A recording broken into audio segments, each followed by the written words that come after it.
jamalla nyalle mon bandirabe fulbe to gondon ena gonirɗon on calminama on juurama caggal nde jettuden Allah julden e rasulu makko teddudo en gari hande do e Jolof TV wadde aadi meden en bi aadi bir aadi salade aadi buri firtude aadi men ko kala asset do e Jolof TV woni yewtere meden Ngonka Mén en calmini non gardido gallo woni directrice o hono sohna Huleyso e haralleɓe wonɓe caggalɓe woni wadɓe feere ha mbawɗon yiide ayawo ngo ha no hanirta ni woni cukalon laaɓa juuɗe en hono Ousmane en calminiɓe en juurimama ɓe en calmini kadi kala jeeɓowo Jolof TV to mbawɗa wonde e dunde baba Adama he a salminama a juurama a yettama hande noon garaten ko e yewtide e rewɓe ɓe bandiraɓe men rewɓe ɓe enen gandi oɗo saaha ko saaha udditgol école enen gandi so école udditi tampere ene heewi eyi enen rewɓe ɓe noon ɓurata hen tampude ɗum noon rewɓe eɗen poti wattude hakkillaji e koye men ganden no jareten mbawen wadde programme uji meɗen tawa en tampata en tampinta joom galleji ɗi sabu neɗɗo kala no ko ɗo doole ma tolni tan aɗa wawi wurdude noon tawa a tampintama gonduɗa hoto yi gonda e miñe walla mawne walla ɓi bamma walla peccor ma walla mawnum joom galle ma ene jogui doole tawa an ala ɗen doole mbiya ko waɗata ko yawata hono noon a tampini hoorema a tampini kadi mo gonduɗa o gurdam ene weeɓi no feewi par ce que an sa ƴeewi to doole ma kaaɗi ɗo so ɓiye fini loota ɗum ha laaɓa ɓorna ɗum comci mum yaha école ɗin comci ni eɗen mbawi wiide ene wawi ɓurde yodde ni wutta coodaɗo ujunnaji 10 walla wutta coodaɗo ujunnaji 5 rewɓe gaare ƴewtoɗen koye men mbasen tampinde koye men mbasen ñembude ɓe en tolnodirani aduna sa wi aɗa ñamba ma tolnodirani tan tampina ɗum noon rewɓe mbaɗe feere ƴewtoɗen koye men fewtinen jonɗe men sa fewniti jonde ma tan a tampata a ƴeewi hoore ma to tolniɗa ɗo a waɗiri noon a tampata ɓe mbi sa yawani to tolniɗa to tan joguiɗo milliard uji ɓuratama welde gurdam ɗum noon neɗɗo kala ɗo tolni tan yo andu ko ɗon doole mum kaaɗi mbasa darde dow ma kadi an ko joguiɗa ko kala ko famɗi wonmo ceɓorɗa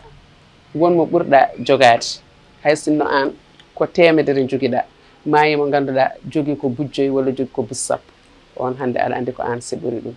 sen gurdi noon tan en jogata ko hay caɗele gote onon bandiraɓe worɓe ɓene onon joom galleji ɗi ballon rewɓe ɓe mbason wiide min ko dépasse tan talmi walla ko courant talmi walla ko ndiyam tan talmi gaare ballodiren sen ballodiri tan ma gurdam men welɗe nder galleji he hande noon eɗen mbawi wiide ko yewtere men adande e nder Jolof TV ɗum waɗi ko jiɗɗen addude ko fof ɗum en puɗɗori ni tan tawde gonɗen koye guddirgol école mbiɗen hande yen gaddu tan yewtere ko fate école o kono men garoy e gueɗe kewɗe surprise uji kewɗi nana e nder yewtere nde mbiɗen ko Ngonka Mén noon fof nana e nder Ngonka Mén nder galleji ɗi nder cuuɗi ɗi nawliraɓe ɓe fesoraɓe ɓe ɓiɓɓe baaba ɓe ɓiɓɓe yumma ɓe won hoddiɓe e fof nana e nder yewtere men Ngonka Mén ɗum noon bandiraɓe tedduɓe yeɓoɓe ayawo men Jolof TV en garat tan gadden en bandiraɓe ɓe tufam noppi ɓe ketto clip goto kadi garten e nder yewtere nde mi kaldu sa yi Dakar mi yewete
ko jamma mi serata mi joji yewende hayo aduna nyiba kiko ko bari walu gidoma dewgal no wawi fo yo warsuna barina onon dendi yidde ko munyal wawi fo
musidɓe tedduɓe caggal nde kettiɗen clip meɗen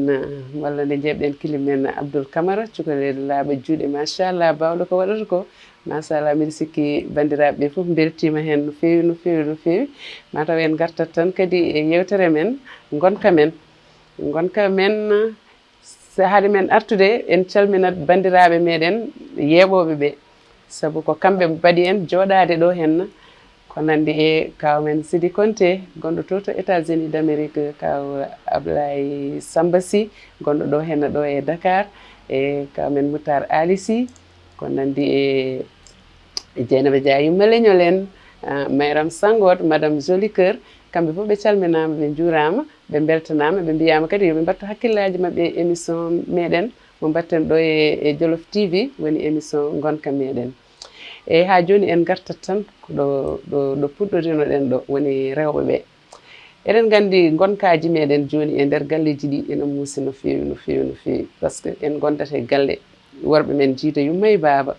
gonen e wattodirde hakkillaji mbiya ko o dañi fof mami daña ɗum tawa an joom galle ma dole mum keɓani ɗon ɗum ɗon addata ko tampere saabu moro ko morimi cukuli potani addata ko dosso hoore walla ƴaggere guenol ɗum noon bandiraɓe rewɓe eɗen poti rentade ɗum no fewi te mbiɗa sikkini joni rewɓe ɓe ɗen gueɗe ɓe ussi ɗum no fewi saabu rewɓe ɓe joni so pini nanay dawi mumen nanay jeeyguji mumen nanay e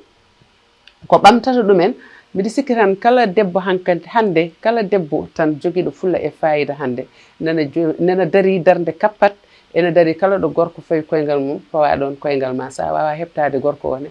so waɗi goo mbaɗa so waɗi sappo an mbaɗa 5 mbiɗa sikki hande enen rewɓe ko ɗum ɗen darde daariɗen ɗum noon ɓeyden darde ganden enen rewɓe ko enen goni aduna enen goni leñol enen goni fof saabu so debbo alano hande ko heewi yahata ko heewi marsata ɗum noon enen rewɓe ɓeyden tinnade eɗen tindino ɓeyden kadi tinnade no fewi no fewi no fewi ganden ko enen goni fof sen gala e galleji ɗi pewata cuuɗi ɗi pewata sen gonani e galleji ɗi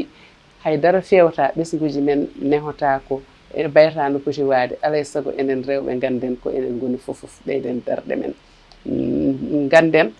sen mbaɗani no poɗɗen wade walla en mbaɗi goɗɗum ken potani wadde tan ganden en bonni ko heewi ko heewi ko heewi e société o ɗum noon enen rewɓe ɓeyden darɗe men ganden ko enen goni fof eyyi ko ɓeydanmi hen kadi woni ha hande koye école aji ɗi rek an sa fini an debbo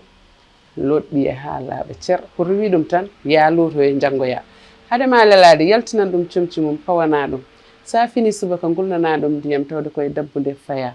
loota ɓiya ha laaɓa ceer ɓorna ɗum comci mum pewnana ɗum kaccitare mum haccito ha reedu mum heewa saabu cukalel so yeehi école haccitaki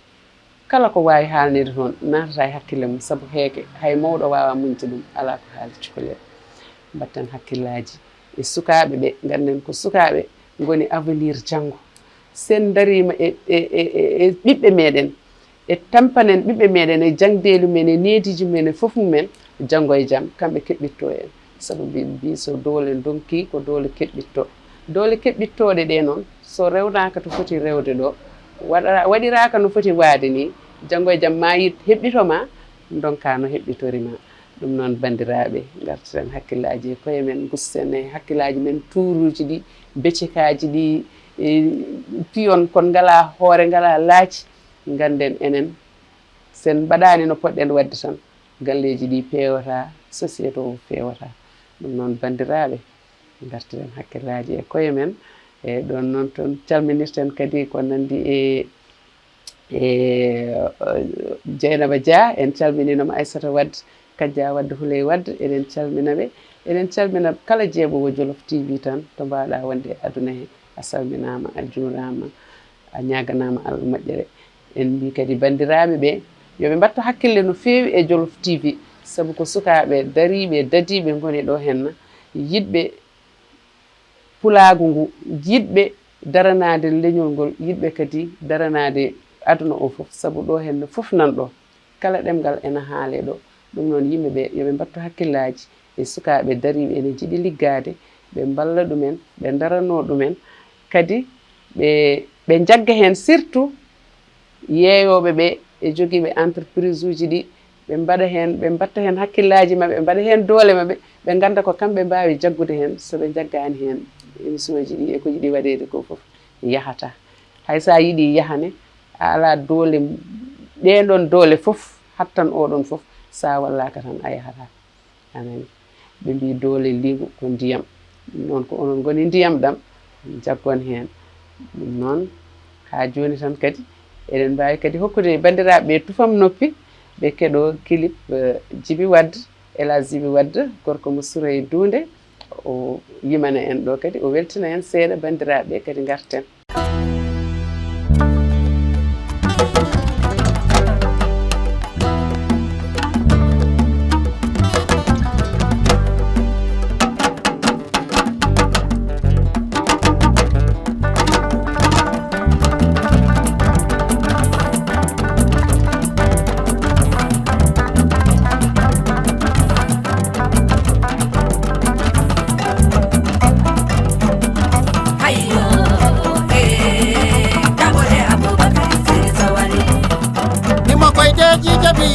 salade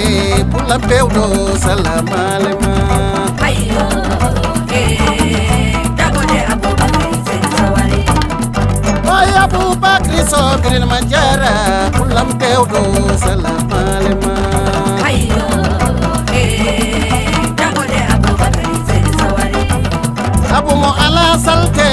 saka falte pula pewdo salamalema ayo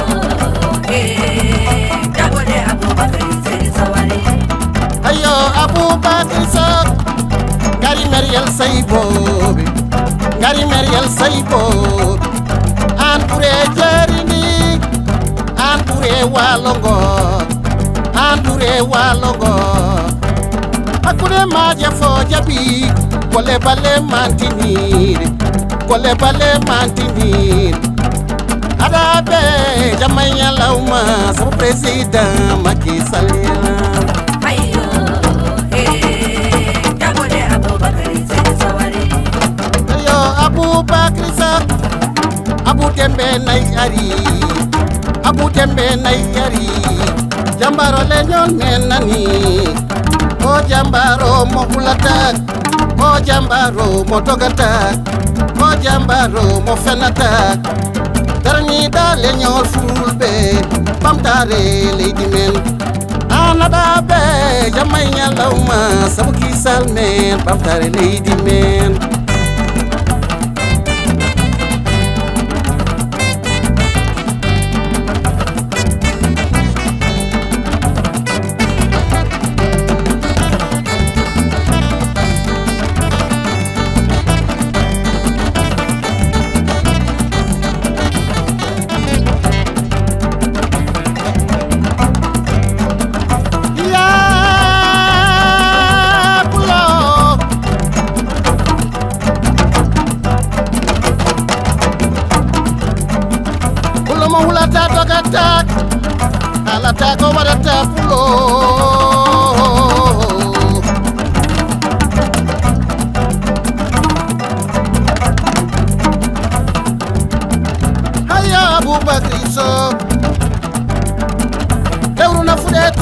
mak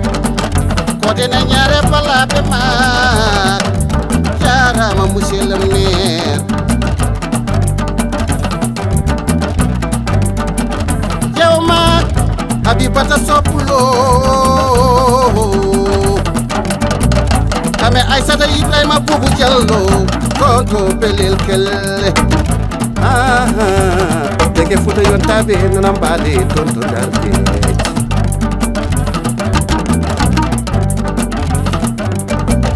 ñande wote dawi ñande wote dawi ñande wote dawi Aboubacry no hoore wuro Aboubacry no hoore wuro ñande her futa fotaro ñande her futa fotaro Ariel Saybo berenda askal naɓe ngarat tungel wuro dole arat o juuɗe tati fo ngarat fodeli ma temba arat ito naɓe ngarat jublel naɓe ngarat asuray dunde naɓe ngarat abdala walo naɓe ngarat subala mbuma naɓe ngarat mbumba jari naɓe ngarat fonde gande laaɓi allah jammel joɓe arat o dogi domi arat o tagower naɓe ngarat o gollere naɓe ngarat madina jaajɓe arat o bonde lawkay arat o jeeri boya fof rendat ima koydeji jaɓi yanda sellade Aboubacry Sow salamalema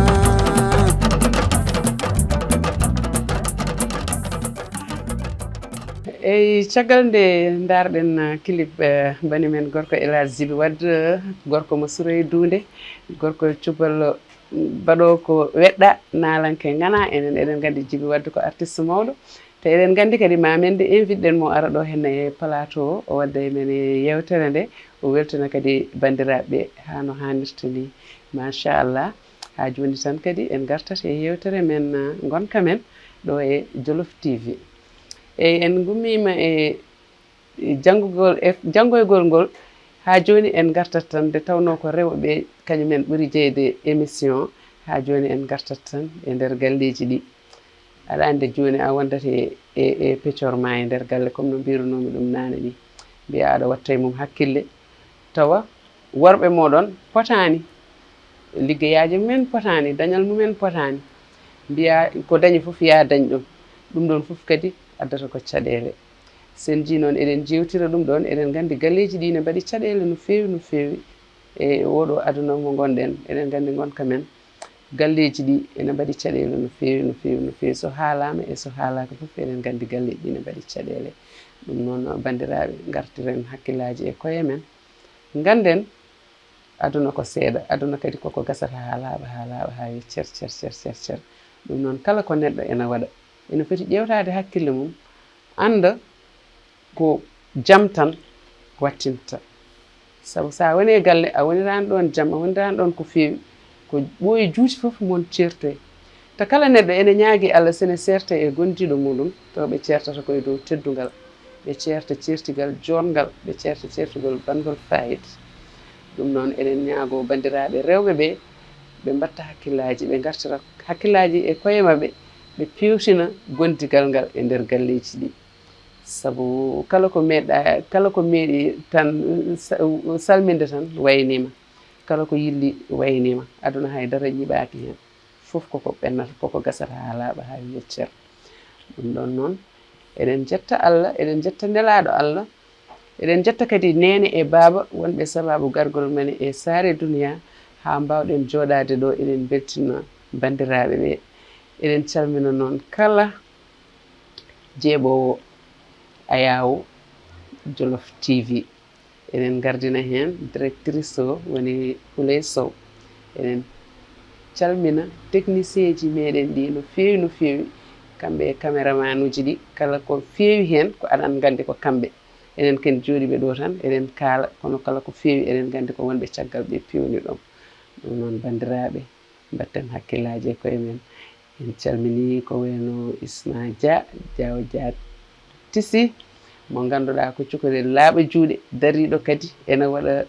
ko yooɗi e artiste ɓe ene waɗa ko yooɗi e nalankoɓe ɓe en jii golle makko no feewi noon calminirten Kayasi kañumne ko gorko jontaɗo kañumne mbaɗowo ko haani e nder rendo ngo en jii golle makko en calmini Ablaye Lom kañumne en jii darde makko en calmini bandiraɓe ɓe fof noon calminirten Abou Sall to Jumdonde Masinatoro en calmini Ndama Ba gueɗo men sehi men toon Jumdonde Masinatoro en calmini kala keɗo jeeɓowo ayawo Jolof TV ɗo e Dakar Keur Massar kala nanɗo dandam nde ene andi ko guiɗo moon sehil moon Fati Ba mo jiɗɗon korsinɗon kañum arata kala aset ene waɗano on nde ɗo yewtere hande noon ko fuɗɗode tan ko arata ko ɓuuri welde sabu surprise aji no mbirumoon noon woni surprise uji kewɗi nana e nder émission o min invite ɗo nalankoɓe min invite ɗo doctereɓe min invite ɗo jangguinoɓe min invite ɗo joguiɓe dente ko wayno dente WhatsApp ha e dente rendinoɓe kalisaji mumen ene ƴeewa no mbaɗiri so gasni jumtina mbaɗa hen golle baɗɗe fayida ɗum fof nanɗo eɗen gandi ko rewɓe darani ɗum ɓen fof ma invité ɗo e plateau he ɓe jooɗo mbaddenama ɓe jewte mbaɗɗe fayida ala fof to goppuɗen yewtere nde ma naati kala rendo ma yewtere gonka men natɗon arde men ha ɗo e plateau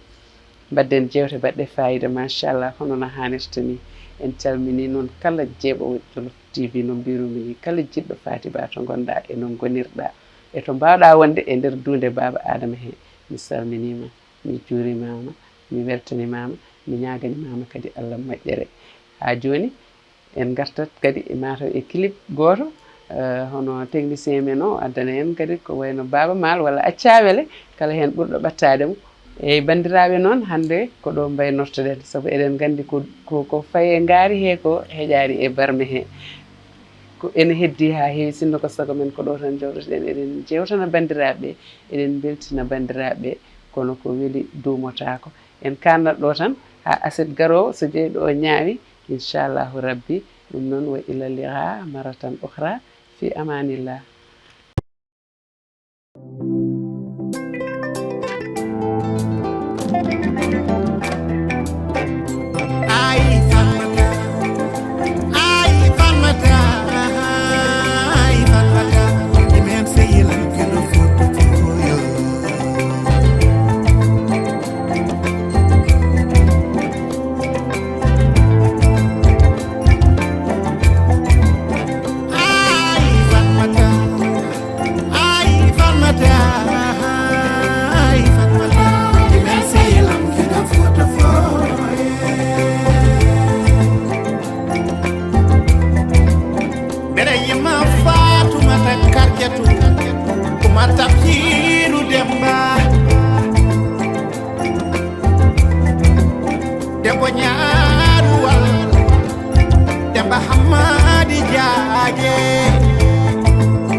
Rewɓe sehil sukaɓe sin cuuba mamɓe